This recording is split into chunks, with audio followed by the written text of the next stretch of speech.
Mga katrops,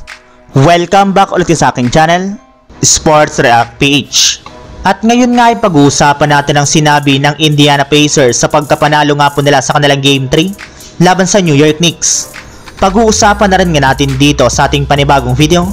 ang balitang isa na nga na po si Nic Claxton sa mga kukunin ng Los Angeles Lakers na bagong center.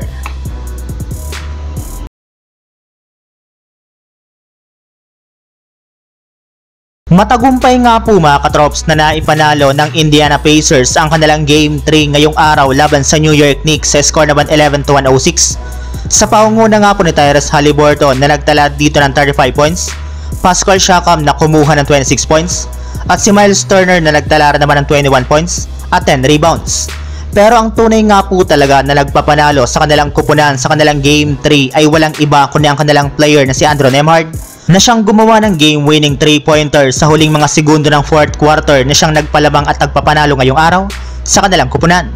Kaya dahil nga po sa kanilang pagkapanalo, ay naibaba na nga po nila sa 1-2 ang kanilang serye laban sa New York Knicks na pinangunahan rin naman nga po ng kanilang mga players na sina Donte DiVincenzo na kumana dito ng 35 points, Jalen Bronson na nagtala nga po ng 26 points, at si Josh Hart na kumuha rin naman ng 10 points at 18 rebounds. At kasabay nga po niyan ay sinabi nga po ni Tyrese Haliburton na bagamat man nga po na ipanalo nila ang kanilang Game 3 ay hindi pa rin nga po sila pwedeng magsaya ng gusto.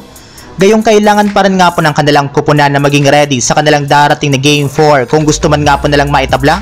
ang kanilang serye sa 2-2. Samantala, pumunta naman tayo sa ating sunod na pag-uusapan sa balitang isa na nga na po si Nic Claxton sa mga kukunin ng Los Angeles Lakers na bagong center. Naibalita ko na nga po sa inyo mga katrops na hindi na nga po babalik pa si Jaxson Hayes sa lineup ng Los Angeles Lakers sa darating na offseason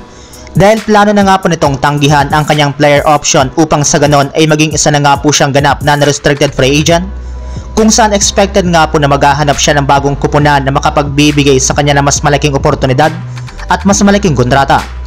Kaya dahil nga po dyan ay wala na rin naman nga pong ibang pagpipilian pa ang Lakers, kundi gawing prioridad na rin naman nga po ng kanilang kupunan ang pagkuha ng isa pang bagong center sa kanilang frontcourt na papalit kay Jaxson Hayes. At base nga po sa kalalabas pa lang na balita ngayong araw, nakasama na nga po sa mga pangalan na posibleng kunin ngayon ng Lakers bilang pamalit sa kanya ay si Nic Claxton, na isa ng official na unrestricted free agent matapos magtapos ang kanyang kontrata sa koponan ng Brooklyn Nets.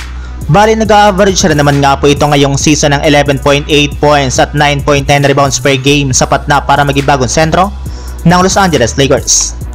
So yun lang mga katrops, ang handog kong story ngayong araw. Sana nag-enjoy kayo, please like and subscribe my YouTube channel, Sports React PH, para sa iba pang story at update patungkol sa NBA. Kita-kits muli sa ating susunod na video.